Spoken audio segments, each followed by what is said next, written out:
নাফিসাপুরীর পরীক্ষা আজকে শেষ হলো আর লাস্ট পরীক্ষা ছিল অঙ্ক। যদিও নাফিসাপুরীর আমি ভেবে রাখছিলাম যে হয়তোবা নাফিসাপুরীর স্কুল 3 থেকে 4 দিন বন্ধ থাকবে, কিন্তু না, আগামীকাল থেকে আবার ক্লাস শুরু। হ্যালো এভরিওয়ান, আসসালামু আলাইকুম। আশা করি সবাই ভালো আছেন। আলহামদুলিল্লাহ, আল্লাহর রহমতে আমিও ভালো আছি। সে আবার পকেটে করে আমার জন্য একটা চকলেটও নিয়ে আসছিল। তারপরে সেই স্কুল ড্রেস খোলার পরপরই খুব সুন্দর করে ব্রেকের উপরে জ্যাম দিয়ে আমাকে সুন্দর করে মাখায় দিছে। বলো যে নাও মামুনি, সকালবেলার নাস্তাটা তুমি কমপ্লিট করো। যেহেতু তুমি অনেক কাজকাম নিয়ে ব্যস্ত আছো, সকালের নাস্তাটা এখনও পর্যন্ত করো নাই, অলরেডি 12:30 বাজে। সে ইদানিং ঘড়ির টাইম শিখেছে এবং সে টুকটাক কাজে সাহায্য করে এবং সে কিন্তু আমার প্রচণ্ড পরিমাণের খেয়াল রাখে। যেদিন সকালে আমি একদমই ভুলে যাই নাস্তা করতে, কিচেনে যাচ্ছি, রান্নাবাড়া করতেছি, ঠিক তখনই সে আমার জন্য নাস্তা তৈরি করে নিয়ে আসবে, যেমন আজকেও নিয়ে আসছিল। তারপরে এইদিকে আবার কিচেনে যেই সকালে রান্না বসাই দিলাম। প্রথমে ভেন্ডি ভাজি, তারপরে লাউ দিয়ে, আলু দিয়ে, চিংড়ি মাছ দিয়ে রান্না করব। নাফিসাপুরীর একটা জিনিস আমার কাছে অনেক বেশি ভালো লাগে, তার কথা হচ্ছে আপনি যে ধরনেরই সবজি রান্না করবেন ও সেটা দিয়ে কিন্তু ভাত খাওয়া কমপ্লিট করবে। কোনো রকমের অবজেকশন রাখবে না বা কোনো রকমের চাহিদা করবে না যে এইটা দিয়ে খাবো না বা ওইটা দাও, ওইটা দিয়ে খাবো না, মানে কোনো অপশন নয়। আপনি যা দিবেন সেটা দিয়ে ও মুখ বুঝে খুব সুন্দর করে ভাতটা খাওয়া কমপ্লিট করে দিবে। এই দিক থেকে আমাদের বাসার সবাই আমরা অনেক বেশি শান্তিতে থাকি, কারণ আমাদের বাসার 2টা বাচ্চা আলহামদুলিল্লাহ আল্লাহর রহমতে কোনো বাহানা নাই। এদিকে আবার খুব সুন্দর করে চিংড়ি মাছ বসাই দিলাম, আমার বাবার পছন্দের এবং মেহেজাবিনের। এই চিংড়ি মাছ এইভাবে ভাজা করে খেলে আমারও বেশ ভালো লাগে। প্রথমে দিয়ে দিলাম ঝাল পেস্ট, তারপরে দিয়ে দিয়েছিলাম একটু লবণ আর একটু হলুদের গুঁড়া। দেওয়ার পরে পরিমাণ মতনই সব কিছু দিয়ে এবার সুন্দর করে ভাজতে থাকবো।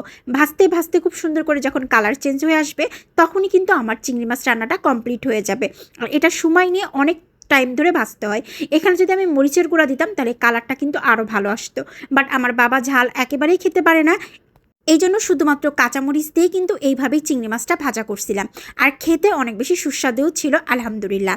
একদম লাস্টে একটু সামান্য পরিমাণের ধনের পাতা কুচি দিয়ে দেব এবং দিয়ে আরও সময় নিয়ে কিছুক্ষণ ভেজে নেব। এইভাবে চিংড়ি মাছ ভাজা করলে কিন্তু স্বাদটাও অনেক অনেক দ্বিগুণ হয়। আপনারা যারা চিংড়ি মাছ লাভার তারা অবশ্যই একদিন হলেও এইভাবে রান্না করে খেয়ে দেখবেন, অনেক বেশি স্বাদ আর অনেক বেশি মজাও লাগে। ওইদিকে রান্নাবাড়া কমপ্লিট করে এইদিকে আবার চলে আসলাম চকলেট খেতে, কারণ আমার মেয়েটা আমাকে সকালবেলা স্কুল থেকে আসার সময় আমার জন্য চকলেট নিয়ে এসেছিলো। যদিও এই চকলেটটা আমার বেশি একটা পছন্দ না, কারণ ভিতরে বাদাম থাকে, দাঁতের তলে পড়ে, আমার কাছে বিরক্ত লাগে। তারপরেও কেন জানি না মেয়ে নিয়ে আসছে, তাই পুরো চকলেটটা আলহামদুলিল্লাহ খাওয়াটা শেষ করেছিলাম। এদিকে আবার দুপুরবেলা অলরেডি 2:30 বেজে গেছে। নাফিসাপুরীকে খাওয়া দাওয়া করতে বসাই দিলাম। সে খাওয়া দাওয়া করতেছে আর বারবার বলতেছে অনেক বেশি মজা হয়েছে, অনেক বেশি মজা হয়েছে। এর থেকে আর বেশি কিছু আসলেই লাগে না জীবনে। বাচ্চাদের জন্য কষ্ট করে রান্নাবাড়া করি, বাবা মার জন্য রান্নাবাড়া করি। একদম সত্যি কথা বলতে, যতই খারাপ হোক রান্না বা যতই মজা হোক, যখন খাওয়া দাওয়া শেষ করার পরে এই যে হাসি দিয়ে বারবার বলবে যে অনেক মজা হয়েছে, অনেক মজা হয়েছে, সারাদিন যত কষ্ট করে রান্নাবাড়া করি না কেন, সমস্ত সংসারে কাজ করি না কেন, ওই একটা ভালো লাগার শব্দতেই না সব ক্লান্ত কেন জানি দূর হয়ে যায়। তারপরে আমিও দুপুরে খাওয়া দাওয়া করতে বসে গেলাম। প্রথমে ভেন্ডি ভাজি দিয়ে নিলাম, তারপরে নিলাম আলু ভাজি দিয়ে, তারপরে নিব আমার পছন্দের সে চিংড়ি মাছ দিয়ে। এত বেশি মজা হয়েছিল, এটা আসলে বলে প্রকাশ করার মতো না। যারা যারা চিংড়ি লাভার অবশ্যই মাস্ট ট্রাই করবেন। বড় চিংড়ি দিয়ে কিন্তু রান্না করলে এত বেশি মজা হয় না, যতটা মজা হয় এই দেশি চিংড়ি দিয়ে। একটু মিডিয়াম সাইজেরটা, মানে মিডিয়ামের থেকে একটু ছোট হবে, বারবার শুধু দাঁতের তলে পড়বে, আরও বেশি মজা লাগবে। তারপরে নিয়ে নিছি একদম লাস্ট পাতে লাউ আর চিংড়ি দিয়ে। আগে তো আমি প্রচণ্ড পরিমাণে ট্রাভেল করতাম আর এত পরিমাণের ঘোরাঘুরি করতাম, আসলে বাংলাদেশের প্রত্যেকটা জায়গায় জায়গায় আমার ঘোরা অলরেডি কমপ্লিট হয়ে গেছে, তাই সামনে আবার একটু ঘুরতে বের হব সেই প্ল্যানই করতেছিলাম। এইদিকে বিকালবেলা দেখলাম যে আকাশটা এত সুন্দর লাগতেছে বলার বাইরে। ওইদিকে আবার নাফিসাপুরীকে বিকাল টাইমে শুধুমাত্র একটু নুডলস করে দিয়েছিলাম।